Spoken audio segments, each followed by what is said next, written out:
aromamari.comല് നല്ലൊരു വരനെ കണ്ടു. നമുക്കൊന്ന് നോക്കിയാലോ? എന്തായാലും നമ്മൾ അറോമ മാറി തെരഞ്ഞെടുത്തത് ശരിയായ തീരുമാനമായിരുന്നു. അതുകൊണ്ടാണ് നമ്മുടെ മകന് പെണ്ണ് കിട്ടിയത്. aromamari.com വെബ്സൈറ്റ് ആൻഡ് മൊബൈൽ ആപ്ലിക്കേഷനിലൂടെ ജീവിത പങ്കാളിയെ കണ്ടെത്തൂ. രജിസ്ട്രേഷൻ തികച്ചും സൗജന്യം.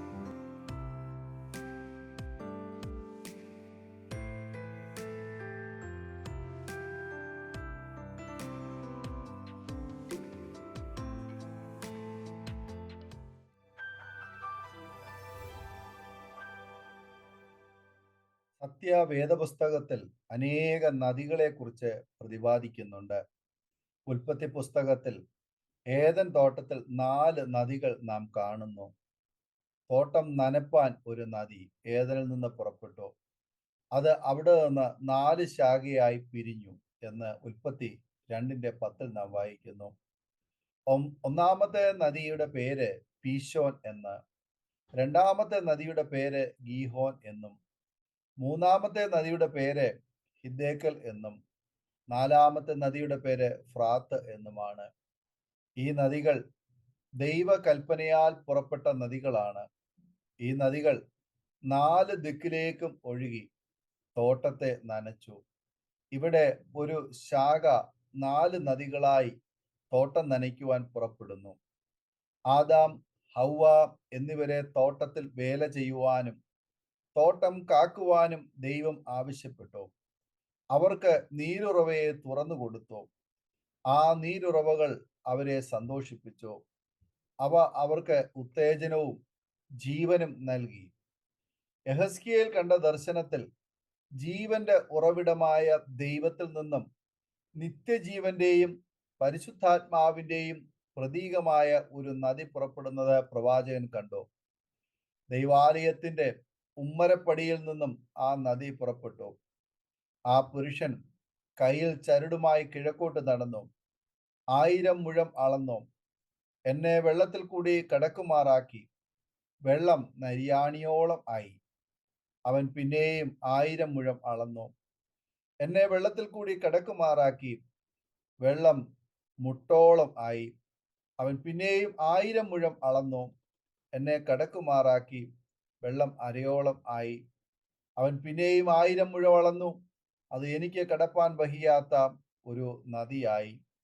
വെള്ളം പൊങ്ങി നീന്തിയിട്ടല്ലാതെ കടപ്പാൻ വഹിയാത്ത ഒരു നദിയായി തീർന്നു എന്ന് യെഹെസ്കേൽ 47:3 മുതൽ 5 വരെയുള്ള വേദഭാഗങ്ങൾ നാം വായിക്കുന്നു. പരിശുദ്ധാത്മാവിന്റെ നീരൊഴുക്കാണ് ഇവിടെ നാം കാണുന്നത്. വെള്ളത്തിൽ വസിക്കുന്ന മത്സ്യം കരയിലിട്ടാൽ ചത്തുപോകുന്നത് പോലെ പരിശുദ്ധാത്മാവില്ലാതെ ഈ ഭൂമിയിൽ നമുക്ക് വസിക്കുവാൻ സാധ്യമല്ല. യെഹെസ്കേലിനോട് ദൂതൻ ജലത്തിൽ കൂടി അക്കരയ്ക്ക് കടക്കുവാൻ ആവശ്യപ്പെടുന്നു. വെള്ളം മുട്ടോളമോ അരയോളമോ അല്ല, മുങ്ങുമാറാക്കുന്ന വെള്ളം. നീന്തിയിട്ടല്ലാതെ കടക്കുവാൻ പറ്റാത്ത നീരൊഴുക്ക്. ഈ ജലം ചാവുകടലിൽ കടക്കുന്നു. ചാവുകടലിൽ ജീവികൾ ഒന്നും ജീവിക്കുകയില്ല. എന്നാൽ ജീവനദി ഒഴുകി ചാവുകടലിൽ എത്തിയപ്പോൾ ആ ജലം ശുദ്ധിയുള്ളതായി തീരുന്നു.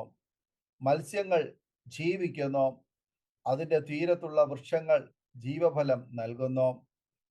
കാൽവരി ക്രൂശിൽ ഒരു നദി ഒഴുകി കർത്താവിൻ്റെ ശരീരത്തിലെ രക്തം അവസാന തുള്ളി വരെ ഭൂമിയിലേക്ക് ഒഴുകി.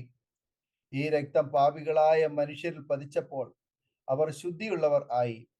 സ്വർഗത്തിൽ നിന്നും പുറപ്പെട്ട നദി അപ്പോസ്തലന്മാരിൽ കൂടിയും ആദ്യം 120 ശാഖകളായും പിന്നീട് 3000 ശാഖകളായും പിരിഞ്ഞൊഴുകി.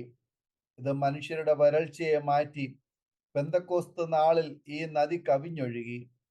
അത് ശാഖകളായി ലോകത്തിന്റെ നാനാഭാഗത്തേക്ക് ഒഴുകി. ഈ നദിയെക്കുറിച്ച് യശയ്യാപ്രവാചകൻ പറഞ്ഞു, അന്ന് മുടന്തൻ മാനിനെ പോലെ ചാടും, ഊമന്റെ നാവും ഉല്ലസിച്ച് ഘോഷിക്കും.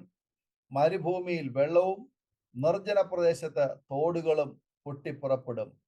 യെശയ്യാവ് 35:6.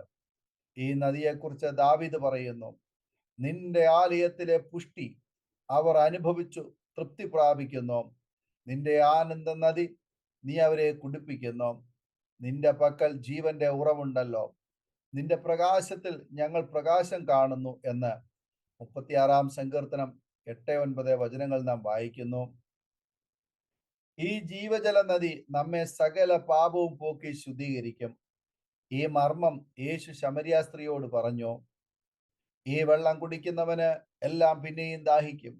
ഞാൻ കൊടുക്കുന്ന വെള്ളം കുടിക്കുന്നവനോ ഒരു നാളും ദാഹിക്കുകയില്ല. ഞാൻ കൊടുക്കുന്ന വെള്ളം അവനിൽ നിത്യജീവങ്കിലേക്ക് പൊങ്ങി വരുന്ന നീരുറവയായി തീരും എന്ന് ഉത്തരം പറഞ്ഞു. യോഹന്നാന്റെ പുസ്തകം 4-ാം അധ്യായം 13-14 വചനങ്ങൾ. യോഹന്നാൻ വെളിപ്പാട് പുസ്തകത്തിൽ ഈ ജീവജല നദിയെക്കുറിച്ച് പ്രതിപാദിച്ചിരിക്കുന്നു. വീതിയുടെ നടുവിൽ ദൈവത്തിന്റെയും കുഞ്ഞാടിന്റെയും സിംഹാസനത്തിൽ നിന്ന് പുറപ്പെടുന്നതായി പളുങ്കുപോലെ ശുഭ്രമായ ജീവജല നദിയും അവൻ എന്നെ കാണിച്ചു. നദിക്ക് ഇക്കരെയും അക്കരെയും ജീവവൃക്ഷം ഉണ്ട്. വെളിപ്പാട് പുസ്തകം 22-1-2 വചനങ്ങൾ. ദൈവത്തിന്റെയും കുഞ്ഞാടിന്റെയും സിംഹാസനം അവിടെയുണ്ട്. ഏദനിൽ മനുഷ്യൻ നഷ്ടപ്പെടുത്തിയ ജീവന്റെ വൃക്ഷം അവിടെയുണ്ട്. ജീവനദികൾ എല്ലാം സ്വർഗത്തിൽ യോഹന്നാൻ ദർശനത്തിൽ കാണുന്നു. വെളിപ്പാട് പുസ്തകം അവസാനിക്കുമ്പോൾ യോഹന്നാൻ ഈ ജീവവൃക്ഷത്തിന് അർഹത നേടുവാൻ വസ്ത്രങ്ങളെ അലക്കി വെളുപ്പിക്കുവാൻ ആഹ്വാനം ചെയ്യുന്നു. ജീവന്റെ വൃക്ഷത്തിൽ തങ്ങൾക്ക് അധികാരം ഉണ്ടാകേണ്ടതിനും ഗോപുരങ്ങളിൽ കൂടി നഗരത്തിൽ കടക്കേണ്ടതിനും തങ്ങളുടെ വസ്ത്രം അലക്കുന്നവർ ഭാഗ്യവാന്മാർ എന്ന് വെളിപ്പാട് പുസ്തകം 22-14 നാം വായിക്കുന്നു. കാൽവരിയിൽ നിന്നും ഒഴുകിയ പുണ്യാഹ രക്തത്താൽ കുളിച്ച് ശുദ്ധിയോടെ നമുക്ക് വസിക്കാം. അങ്ങനെ നമുക്ക് ജീവവൃക്ഷത്തിന് അവകാശികളാകാം. ഈ വചനങ്ങളാൽ ദൈവം നമ്മെ അനുഗ്രഹിക്കുമാറാകട്ടെ. ആമേൻ. നമ്മുടെ മകന്റെ വിവാഹം കുറച്ച് ടെൻഷനായിരുന്നു. അപ്പോഴാണ് ഞങ്ങൾ aromamary.com രജിസ്റ്റർ ചെയ്തത്.